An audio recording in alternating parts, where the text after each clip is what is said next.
개발한 천공2가 최근 서해안에 위치한 공군 방공유도탄 사령부 이하포대에 배치됐습니다.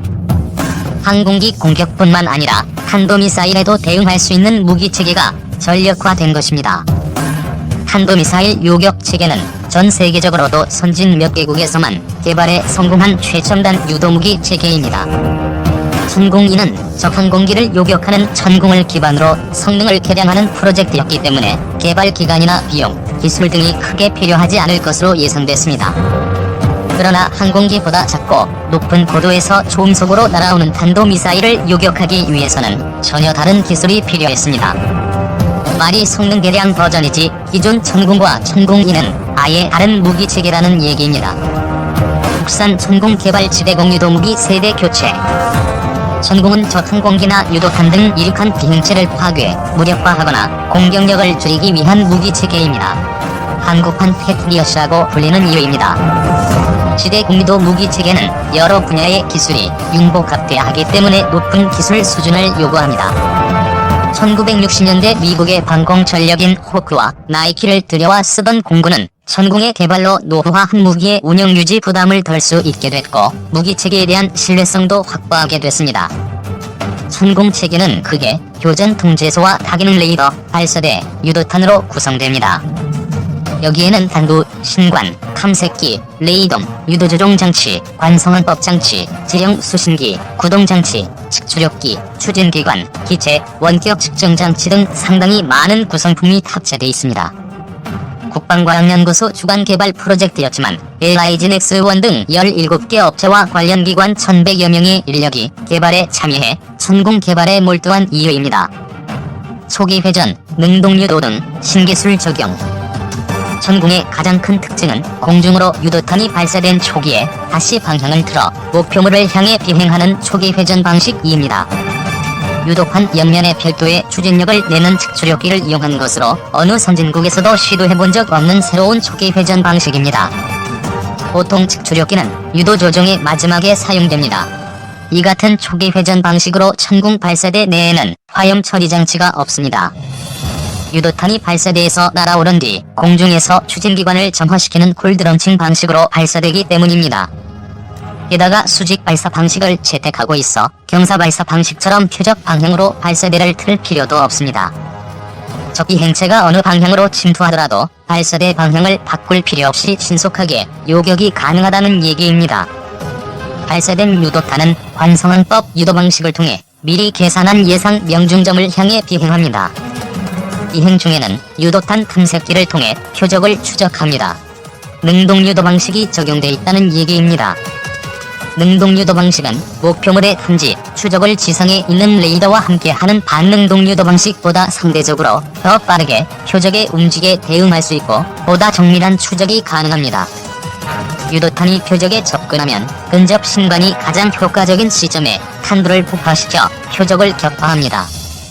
특히 천공은 표적 지향성 탄두이기 때문에 모든 파편이 표적 방향으로 집중돼 탄두 효과가 배가됩니다.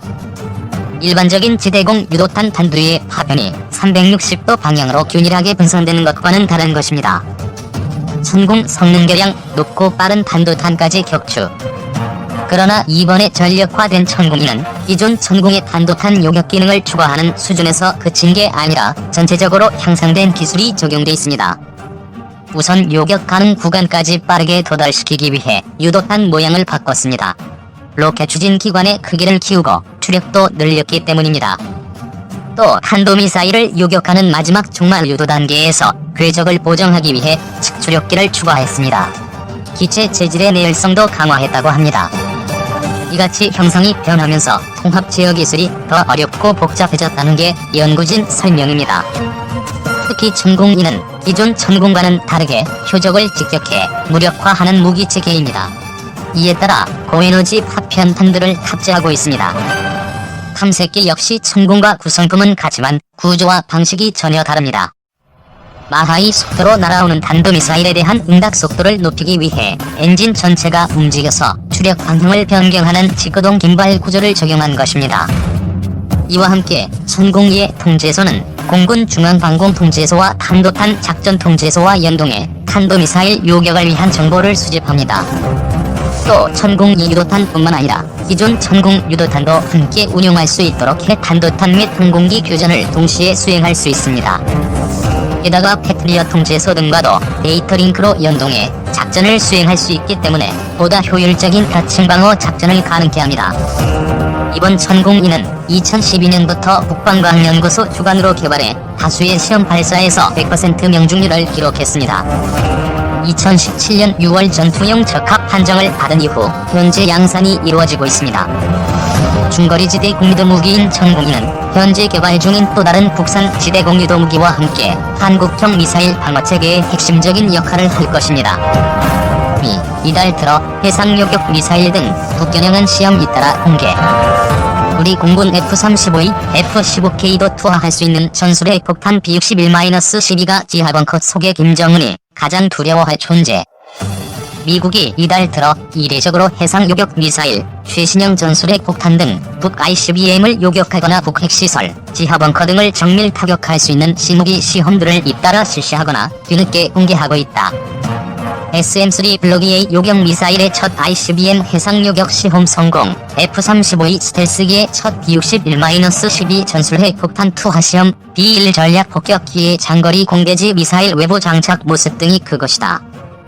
이들 모두 김정은 북한 국무위원장이 상당한 두려움을 느낄 수 있는 무기들이어서 바이든 행정부 출범을 앞두고 북한의 도발을 억제하는 한편 북한의 비핵화를 압박하려는 의도로 풀이된다. 최근 미 신무기 시험 중 김정은이 가장 신경을 곤두세웠을 존재는 F-35E 스텔스기의 첫 B-61-12 전술핵 폭탄 투하 시험 성공일 것으로 전문가들은 보고 있다. 미 3대 핵무기 개발기관인 샌디아국립연구소는 지난 23일 보도자료를 내고 스텔스 전투기 F-35A 라이트닝 2에 장착한 B-61-12 개량형 저위력 전술핵 폭탄의 첫 적합성 시험을 성공적으로 진행했다고 밝혔다. 이번 시험은 지난 8월 25일 미국 네바다주 토누파 사막에 있는 시험장에서 진행됐다. 샌디아 국립연구소는 약 2km 상공에서 투하시킨 핵탄두를 제거한 모의 B-61-12 폭탄이 사막 바닥을 강타하는데 약 42초가 걸렸다고 밝혔다. 지난 8월 실시한 시험을 3개월쯤 뒤에 공개한 것이다. 미국이 김정은과 북한을 압박하려는 의도를 갖고 뒤늦게 공개한 것 아니냐는 해석이 나온다. 앞서 미 샌디아 국립연구소는 지난 6월 F-15E 스트라이크 이글 전투기의 B-61-12 핵폭탄 투하 최종 성능 시험을 성공적으로 완료했다고 발표했다. 당시 연구소는 앞으로 B-스텔스 전략 폭격기와 F-16C 비계열 전투기, F-35 스텔스기와의 호환성 실험도 진행할 계획이라고 밝혔다. 이번에 발표된 F-35 스텔스기 투하 시험도 이런 계획에 따라 이루어진 것이다. 우리 공군이 보유 중인 F-15K는 F-15E를 개량한 것이어서 F-15K도 북한이 핵공격을 할 경우 미국이 승인하면 B-61-12를 탑재해 핵보복을 할 수 있다는 얘기다. 공군이 내년까지 40대를 도입할 F-35E도 마찬가지다. 우리 공군 F-35E, F-15K 전투기도 B-61-12 핵폭탄 투하 가능. B-61-12는 B-61 전술 핵폭탄의 최신형 모델이다. B-61은 냉전 중식 이후 사실상 유일한 미국의 전술 핵무기로 자리잡아왔다. B-61은 9개 가량의 모델이 개발됐는데 0.3에서 340킬로톤의 다양한 위력을 갖고 있다. B-61-12는 정확도를 높이고 방사능, 낙진 등 부수적 피해를 최소화해 쓸 수 있는 핵무기로 개발했다는 점이 특징이다. 종전 핵무기는 너무 위력이 크고 방사능, 낙진 등 부수적 피해도 커 현실적으로 사용할 엄두를 낼 수 없었다. 하지만 저위력 핵무기인 B-61-12는 그런 단점을 보완한 셈이다. 구형 B-61 폭탄이 100m의 정확도를 갖는 데 비해 B-61-12는 30m 정도로 정확도가 대폭 향상됐다. B-61-12의 위력은 여러 단계로 조절할 수 있는데 최대가 50킬로톤 정도다. 히로시마에 떨어진 원자폭탄의 3배 정도 위력이다. 하지만 땅속을 깊게 파고 들어가 터지면서 실제로는 750킬로톤에서 1.25메가톤의 폭발 효과를 낸다. 평양 주석궁 인근의 지하 100m가 훨씬 넘는 것으로 알려진 이른바 김정은 벙커도 파괴할 수 있는 위력이다. 미 샌디아 국립연구소가 지난 23일 공개한 영상에선 F-35에서 투하된 B-61-12가 자유 낙하하다가 갑자기 보조 로켓들이 점화돼 가속한 회전하며 뒤지상으로 돌진, 충돌하는 장면이 나온다. 지하 관통 능력이 뛰어난 이유가 여기에 있다. 가격은 한 발당 2,800만 달러가량으로 추산된다. 미 MIT 북한에 B-61 핵폭탄 20발 투하해도 100명 미만 사상. 3년 전 B-61-12가 미국이 실제로 북한에 대해 사용할 수 있는 옵션이라는 분석이 공개돼 주목을 끈 적이 있다. 지난 2017년 미 매사추세츠 공과대학교에서 발간한 인터내셔널 시큐리티지에 실린 새로운 시대의 무력화세 공격 논문에는 기존 전략 핵무기와 저위력 핵무기 차이를 극명하게 보여주는 내용이 실렸다. 이 글에는 북한 45곳의 목표물을 대상으로 475킬로톤 위력의 W-88 핵탄두를 장착한 트라이던트 II 미사일을 사용했을 때와 저위력 핵무기인 B-61 전술핵 폭탄을 사용했을 때를 비교한 시뮬레이션 결과가 담겼다. 우선 트라이던트 II 미사일을 이용해 10발의 W-88 핵탄두를 투하했을 경우 엄청난 위력으로 인해 남북한에서 200만에서 300만 명의 사상자가 발생하는 것으로 나타났다. 반면 0.3킬로톤의 초저위력 B-61 핵폭탄 20발을 투하했을 때는 목표 지점에서만 100명 미만의 사상자가 발생했다고 한다.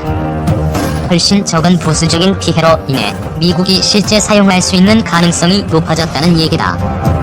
B-61-12가 주목받는 이유 중에 하나는 미국과 핵공유 협정을 맺으면 F-35E와 F-15K를 통해 우리도 사용할 수 있는 핵무기라는 점이다. 미 샌디아 국립연구소는 지난 6월 동맹국의 전투기에도 B-61-12 전술핵 폭탄 투하 시험을 적용할 것이라고 밝혔다. B-61-12에 대한 한미 핵공유 협정 필요성 제기.